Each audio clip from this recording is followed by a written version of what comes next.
Class तो देखते हैं लेंथेनाइड कंट्रैक्शन। कुछ अपवाद है लेंथेनाइड में, वो सब चीज़ें देख लेते हैं। तो वो रिलेटेड है शील्डिंग इफेक्ट और इफेक्टिव न्यूक्लियर चार्ज या जेड इफेक्टिव। देखो जेड इफेक्टिव और इफेक्टिव न्यूक्लियर चार्ज दोनों एक ही होता है, ठीक है।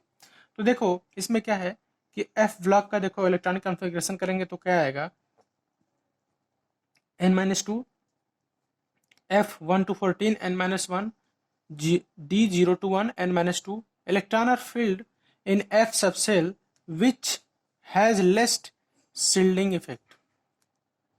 तो सबसे कम शील्डिंग इफेक्ट किस में होता है, एस पी डी एफ, यही बताया था ना मैं ऑर्डर, ठीक है।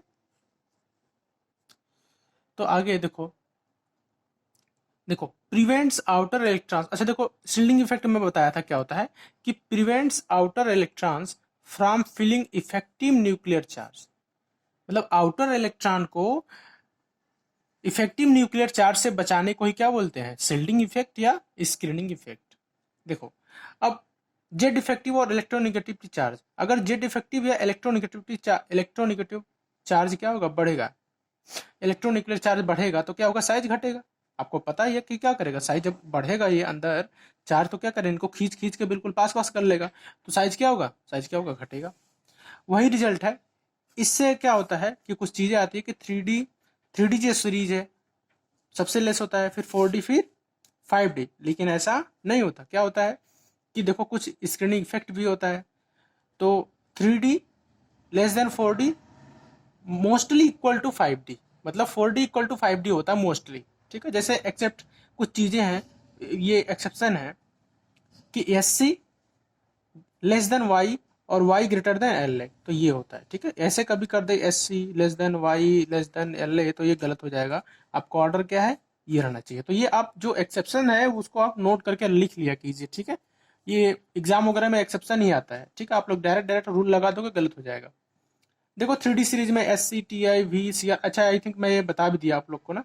SC TI V MN FE CO NI CU ZN, तो जितने भी 3D सीरीज के हैं उनका जो एटॉमिक साइज होगा, है ना, वो हमेशा लेस होगा 4D से। हमेशा किससे लेस होगा, 4D से। 4D में जितने भी आएंगे, ठीक है। लेकिन 4D इक्वल टू 5D होगा, बस एक छोड़ के देखो, ये वही छोड़ के देखो, यही है, यही वाला है ना, y greater than L A. तो यही क्या है, y greater than L A. तो ध्यान रखना y ग्रेटर देन एल ए, ये देखो ये गलत हो गया, y ग्रेटर देन एल ए यहाँ पे है।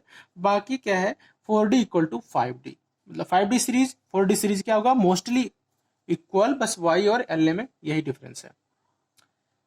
देखो size decreases, electronegative electronuclear charge increases और साइज।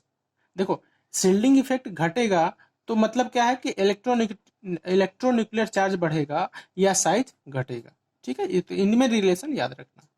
अच्छा देखो डी ब्लॉक कंस्ट्रक्शन एक कुछ और है, उसमें ट्रांजिशन कंस्ट्रक्शन देखते हैं। देखो size of aluminium greater than size of gallium क्यों होता है, देखो इसका मेन रीजन क्या है, क्योंकि देखो अब इसमें स्क्रीनिंग इफेक्ट ज्यादा होता है।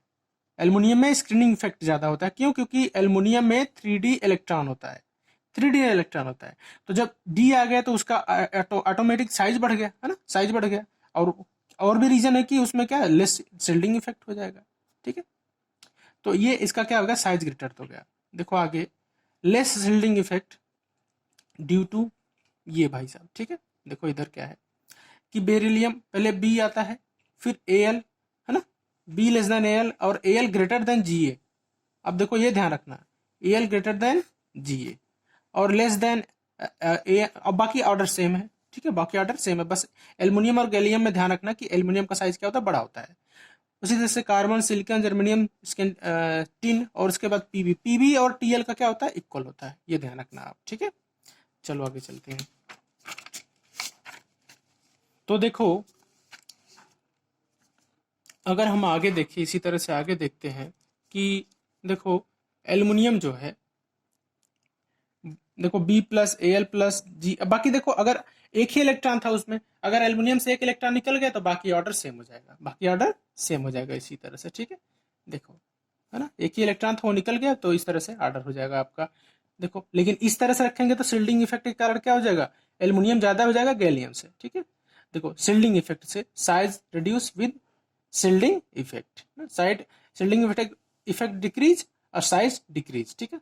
ये ध्यान रखना कि शील्डिंग इफेक्ट बढ़ेगा तो साइज बढ़ेगा, शील्डिंग इफेक्ट घटेगा तो साइज साइज क्या होगा, घटेगा, क्योंकि डी में आ गया ना। तो देखो बाकी में तो एस पी डी एफ था, तो जैसे जैसे इधर बढ़ेंगे शील्डिंग इफेक्ट क्या होगा, कम होता जाएगा। तो देख लो इस तरह से कम होगा तो एल्युमिनियम इसलिए ज्यादा हो जाएगा। देखो size with due to D block electron less shielding effect less size, ठीक है, किसका, गैलियम का, ठीक है, गैलियम का, ठीक।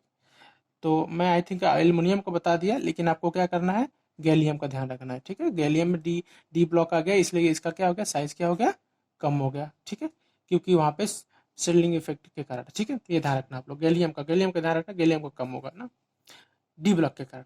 देखो इसी तरह से क्या होता है, F minus less than H minus, ठीक है, F minus less than H minus, ये ध्यान रखना आप लोग को, आगे डिस्कस करूंगा मैं नेक्स्ट क्लास में।